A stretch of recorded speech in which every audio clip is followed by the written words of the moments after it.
Hello दोस्तों, UPSC success इस सारा में आप सभी का स्वागत है।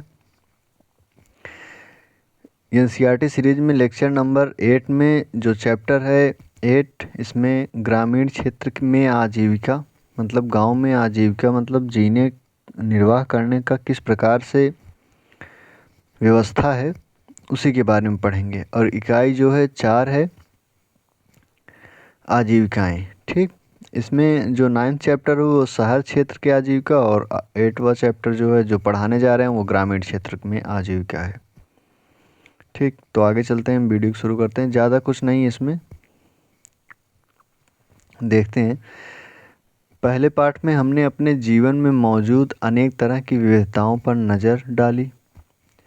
हमने इस पर भी विचार किया कि अलग अलग क्षेत्रों में रहने से वहाँ के लोगों के काम धंधे कैसे असर पड़ता है। ठीक, वहाँ पर पाए जाने वाले पेड़ पौधे, वहाँ की फसलें या दूसरी चीज़ें किस तरह उनके लिए महत्वपूर्ण हो जाती हैं। इस पाठ में हम देखेंगे कि गांव में लोग किन विभिन्न तरीकों से अपनी आजीविका चलाते हैं। पहले 2 पाठ में हम यहाँ भी हम इसकी पड़ताल करेंगे कि क्या लोगों के पास आजीविका चलाने के समान अवसर उपलब्ध हैं या नहीं, उनके जीवन की परिस्थितियां एक दूसरे से कितनी मिलती जुलती हैं और वे कौन समस्याएं हैं जिनका उन्हें सामना करना पड़ता है। आइए देखते हैं। तो मेन यही है कि जो गांव के लोग हैं वो किस तरीके से अपने जीवन का निर्वाह करते हैं, उनकी आजीविकाएं क्या हैं। तो आप जानते हैं गांव से जो होते हैं लोग खेती का काम करते हैं, खेती का काम छोड़कर अन्य कई व्यवसाय के रूप में कार्य करते हैं तथा सेवाएं प्रदान करते हैं, इस तरीके के काम करते हैं। तो ग्रामीण क्षेत्र में आजीविका किस किस प्रकार की होती है देखिए। जैसे गांव के लोग खेती के अलावा कई काम करते हैं, खेती तो करते ही हैं, उसके अलावा जैसे टोकरी, बर्तन, घड़े, ईंट, बैलगाड़ी ये सब बनाने का कार्य करते हैं। कुछ लोग नर्स, शिक्षक, धोबी, बुनकर, नाई, बाल काटने वाले, साइकिल ठीक करने और लोहार के रूप में अपनी सेवाएं देते हैं। तो कुछ सेवाओं के रूप में कार्य करते हैं, कुछ खेती का कार्य करते हैं और कुछ विभिन्न वस्तुओं को बनाने का कार्य करते हैं। ठीक, और कुछ लोग के पास शहर में जाकर मकान बनाने और लॉरी चलाने मतलब ट्रक चलाने का कार्य करते हैं, सेवा क्षेत्र से जुड़ते हैं। ज़्यादातर परिवार खेती के द्वारा अपनी आजीविका चलाते हैं। गांव में ज़्यादातर जो फैमिली है वो खेती के द्वारा ही अपनी आजीविका का निर्वाह करती है। कुछ लोग मछली पकड़कर अपनी आजीविका चलाते हैं। जो तटीय क्षेत्रों पर रहते हैं, जो नदी के आसपास रहते हैं, वे मुख्य रूप से या आंशिक रूप से मछली को पकड़कर बेचकर वो अपनी आजीविका का निर्वाह करते हैं। तो जो चैप्टर में है हम उसे भी देख लेते हैं, मतलब बुक में एनसीईआरटी के कॉपी पेस्ट है। तो ग्रामीण क्षेत्र में आजीविका जो है के साधन जो है, ग्रामीण क्षेत्रों में लोग अपनी आय विभिन्न तरीके से कमाते हैं। कुछ खेती बाड़ी का काम करते हैं और कुछ अन्य काम करके अपनी आजीविका चलाते हैं। खेती के काम कई तरह के काम शामिल हैं, जैसे खेत तैयार करना मतलब जुताई जैसे हो गया, रोपाई मतलब जैसे धान रोपाई होती है, ठीक, बुआई गेहूं की बुआई हो गया, निराई जैसे धान कुछ टाइम बाद उसकी निराई भी की जाती है तथा उनकी कटाई, ये सभी कार्य होते हैं और ये अलग अलग समय होते हैं। फसल अच्छी हो इसके लिए प्रकृति पर निर्भर है, बारिश होगी तो फसल अच्छी होगी, इस तरह जीवन ऋतुओं के इर्द गिर्द ही चलता है। बुआई और कटाई का समय लोग काफ़ी व्यस्त रहते हैं और दूसरे समय काम का बोझ कम रहता है।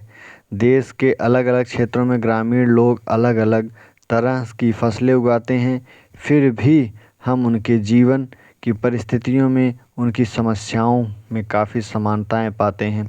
तो किस प्रकार से समानताएं उनकी जीवन की समस्याओं के पाते हैं। जैसे गांव के लोग खेती का ही कार्य करते हैं, ठीक, तो यदि बारिश नहीं हुई तो सभी का नुकसान होना है।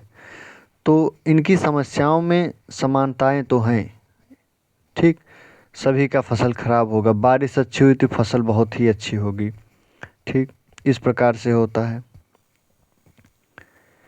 ग्रामीण क्षेत्र में आजीविका आगे देखते हैं। जो लोग कैसे ज़िंदगी बसर करते हैं और कितना कमा पाते हैं, इस बात पर निर्भर करता है कि वे जिस ज़मीन को जोतते हैं वह कैसी है, मतलब उसकी उत्पादन क्षमता क्या है, उसकी उर्वरा शक्ति क्या है, ठीक।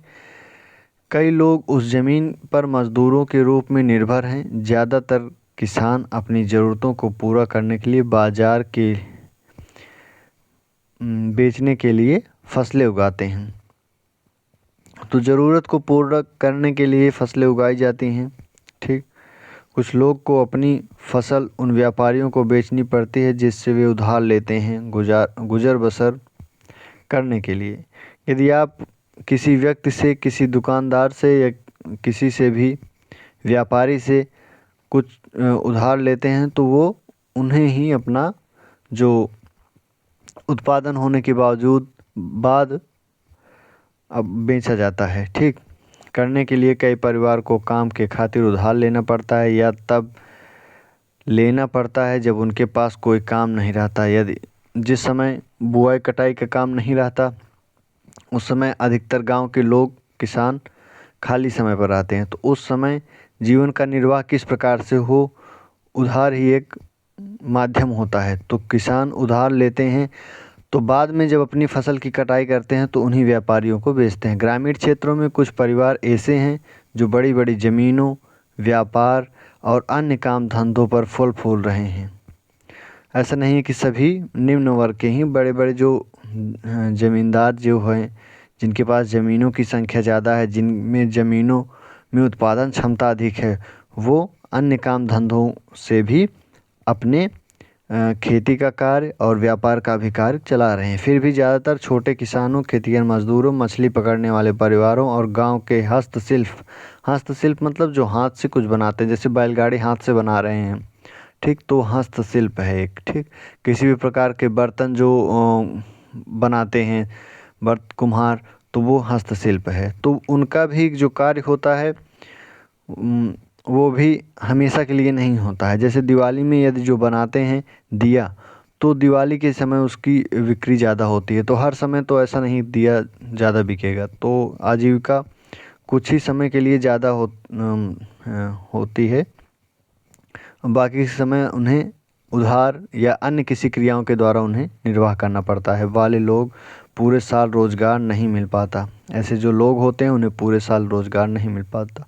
तो ग्रामीण क्षेत्रों में आजीविका का साधन यही है। कुछ लोग खेती करते हैं, कुछ खेती के अलावा मछली पकड़ना हो गया, सेवाएं प्रदान करना हो गया, तथा कुछ लोग दुकानें खोलकर बीज भंडार खोलते हैं। इस प्रकार से कई बीज भंडार हो गए, किराने की दुकान हो गई, तो इस प्रकार से भी अपने आजीविका का निर्माण ग्रामीण को लोग करते हैं, ठीक।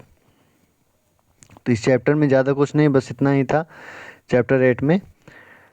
और तो ठीक है, आगे जो चैप्टर 9 है शहरी क्षेत्र में आजीविका जो है, उसे हम नेक्स्ट वीडियो में देखेंगे। आई होप आप लोग अच्छे होंगे।